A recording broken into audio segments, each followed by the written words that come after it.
جب کوئی انسان تہجد کے وقت نماز کے بعد دعا مانگتے ہوئے سسکیاں بھرتا ہے اور پھر یہ محسوس کرتا ہے کہ اللہ میرے سامنے بیٹھے ہیں، پھر اپنی ساری باتیں اللہ کو بتاتا ہے، اپنے سارے معاملات اللہ کے سپرد کر کے اللہ سے کسی ایسے شخص کو مانگتا ہے اور اللہ کو اپنے حق میں بہتر سے بہترین کرنے کی دعا مانگ کر نصیب بدلنے کا کہتا ہے اور اپنا دکھ درد بتاتا ہے کہ یا اللہ تیرا یہ بندہ آپ کے کن کا منتظر ہے، کہہ دیجئے نہ ہو جا کہ ہو جائے مکمل میری داستان۔ اور رمضان ہو، تہجد کا سجدہ ہو، چند آنسو ہو اور دل کے خالق سے باتیں ہوں، وہ جو کن کا مالک ہے، جو پورے جذبات و احساسات کے ساتھ کی گئی دعاؤں کو رد کیسے کر سکتا ہے، وہ جس کا نام السلام ہے یعنی سکون دینے والا، پھر وہ تمہیں بے سکون کیسے رکھ سکتا ہے؟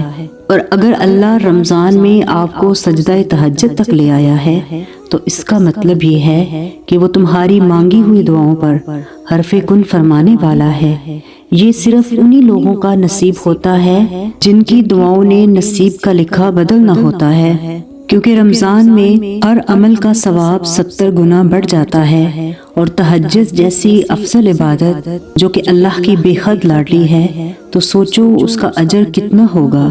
اور اگر رمضان کی تاک راتوں میں آپ کو تہجد کی توفیق مل گئی ہے تو یہ کوئی عام بات نہیں ہے، اور اگر اس نماز کو تم محبت سمجھ کر ادا کرنے لگ گئے ہو تو وہ تمہاری ان تمام ناممکن دعاؤں کو بھی پورا کرے گا جن میں تمہارا بہت سا صبر اور کامل یقین ہے۔ سورہ بقرہ میں اللہ پاک فرماتا ہے کہ ہم دیکھ رہے ہیں بار بار تمہارا آسمان کی جانب منہ کرنا، دور ہم تمہیں پھیر دیں گے اس کی طرف جس میں تمہاری خوشی ہے۔ اور اللہ فرماتا ہے کہ کہہ دو میرے بندوں سے دنیا کے کہنے پر یقین نہ رکھو، میں وعدہ خلافی نہیں کرتا ہوں۔ دنیا کے سب سے خوش نصیب لوگ وہی ہیں جو رات کے آخری حصے میں اللہ کی محبت میں اٹھ کر وضو کرتے ہیں اور نماز تہجد ادا کرتے ہیں۔ اور تہجد کا سجدہ وہ واحد جگہ ہے جہاں انسان اللہ سے اپنے جذبات کا کھل کر اظہار کر سکتا ہے، اور اگر اللہ کو سجدہ پسند آ جائے تو جان لو اگر وقت تہجد تم اللہ سے ایک ستارہ مانگو گے تو یقین رکھو وہ تمہیں پورا آسمان دے گا۔ تہجد کے سجدے میں خلوص دل سے بہنے والے آنسو اللہ سے بہتری کی دعا کرتے ہیں، اور یہی اس نماز کی خوبصورتی ہے۔ وہ کہتا ہے کہ سو تم مجھے یاد کرو اور میں تمہیں یاد رکھوں گا، اور میرا شکر ادا کیا کرو اور میری ناشکری نہ کیا کرو۔ سورہ رعد میں اللہ پاک فرماتا ہے کہ وہ کہتا ہے کہ جان لو اللہ کے ذکر سے دلوں کو اطمینان نصیب ہوتا ہے۔ جب کبھی ہماری زندگی میں کوئی مشکل وقت آتا ہے اور ہمیں سب سے زیادہ تکلیف ہوتی ہے، تب ہمارے دل میں سب سے پہلے سجدے کا ہی خیال آتا ہے۔ وہی وقت جہاں ہم رو کر اللہ سے اپنی تکلیف کو بیان کرتے ہیں، کیونکہ وہ جانتا تو سب کچھ ہے۔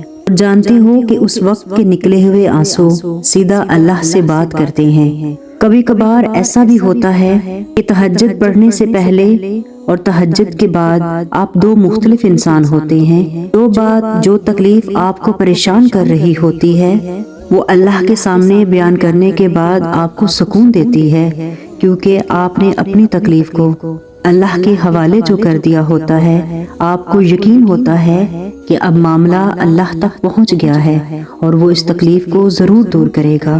یقیناً میرے ساتھ میرا رب ہے، وہ ضرور میرے لیے راستہ پیدا کرے گا۔ اللہ تو وہی ہے جہاں صبر ہے، امید ہے، توکل ہے، بھروسہ ہے۔ اور جب اللہ راضی ہوتا ہے تو وہ سجدوں کی توفیق عطا کرتا ہے، ہدایت کا راستہ کھول دیتا ہے، آزمائش میں بھی ڈالے تو صبر بھی دیتا ہے۔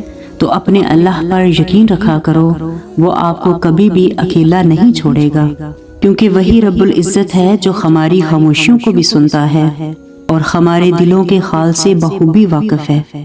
تو جو چیز تمہارے نصیب میں لکھ دی گئی ہے وہ 7 تہوں میں بھی ہوگی تو تمہیں ضرور ملے گی، اتنا یقین رکھو اس کاتب تقدیر پر۔ اور اگر اپنی دعاؤں پر مجھ سے چاہتے ہو تو یقین کو پختہ کر لو، اللہ کے فیصلے تمہارے خوابوں سے بھی بہترین ہیں۔ یقین رکھو کہ تمہارا ہر خواب پورا ہوگا۔ جب کوئی انسان درد کی حالت میں رب العالمین کو پکارتا ہے کہ یا ارحم الراحمین، رسول اللہ صلی اللہ علیہ وآلہ وسلم فرماتے ہیں کہ جو شخص 3 بار کہتا ہے، فرشتہ ندا کرتا ہے کہ ارحم الراحمین تیری طرف متوجہ ہوا۔ تہجد تو تمہارے لیے اللہ سے کن کی سفارش کرتی ہے۔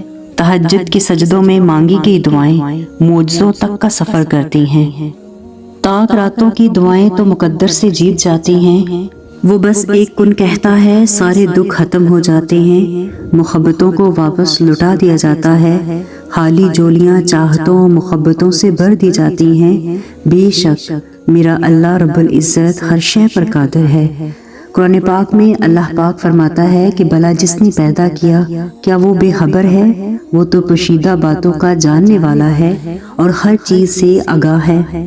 تو جب بھی تہجد کی دعا کریں تو حضرت رابعہ بصری کی نماز تہجد کی 2 انمول دعائیں اپنی دعا میں ضرور شامل کریں کہ یا اللہ، رات آ گئی، ستارے چمک اٹھے، دنیا کے بادشاہوں نے اپنے دروازے بند کر لیے، یا اللہ تیرا دروازہ اب بھی کھلا ہے، میں تیرے در سے مغفرت کا سوال کرتی ہوں۔ یا اللہ، جس طرح تو نے آسمان کو زمین پر گرنے سے روکا ہوا ہے، اسی طرح شیطان کو مجھ پر مسلط ہونے سے بچا۔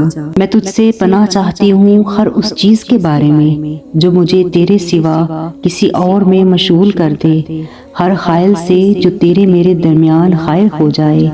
یا اللہ، مجھے اپنی ہی فکر میں مصروف رکھیے تاکہ اس کے خیال سے مجھے کوئی نہ روک سکے۔ اے اللہ، تو معاف کرنے والا ہے، معافی کو پسند کرتا ہے، بس مجھے معاف فرما دیجئے۔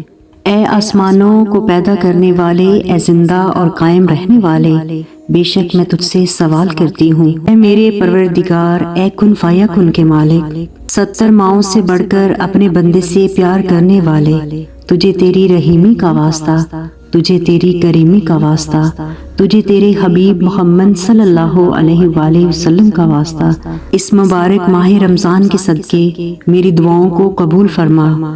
میں تیری حقیر سی بندی تیرے آگے ہاتھ پھیلائے بیٹھی ہوں، مجھے مایوس مت لٹانا۔ میرے برسوں سے ہر پل مانگی جانے والی دعا اپنی بارگاہ میں قبول فرما لے۔ اے اللہ، سب کے دل کی مرادوں کو قبول فرما۔ تو رمضان کے اس بابرکت اور قبولیت والے مہینے میں ان دعاؤں کو بھی شامل کر لیں اور ساتھ ساتھ آمین بھی کہتے جائیں۔ کیا پتا کسی کی آمین کسی کی زندگی کو بدل دے۔ ممکن ہے تمہارے خوابوں کی تعبیر تہجد کی ایک ہی دعا سے مکمل ہو جائے۔ جس خواہش کا تم نے شدت سے انتظار کیا ہے وہ اس رمضان کے ایک سجدے سے مل جائے، کیونکہ اللہ سب جانتا ہے، وہ المجیب ہے، اسے تمہارے ہر دکھ کی خبر ہے۔ اور آخر میں ایک پیاری سی دعا آپ سبھی کے لیے کہ اے کن فیکن کے مالک، اے اللہ عز و جل، جتنے بھی دل، جتنی بھی آنکھیں، جتنے بھی صبر، جتنے بھی آنسو، جتنی بھی التجائیں، جتنی بھی امیدیں، جتنے بھی یقین تیرے کن کے منتظر ہیں، میرے اللہ کریم سب کے حق میں بہترین فیصلے فرما دیجئے، سب کے دلوں کو مطمئن کر دیجئے، نظر رحمت فرما دیجئے سب پر، آمین ثم آمین۔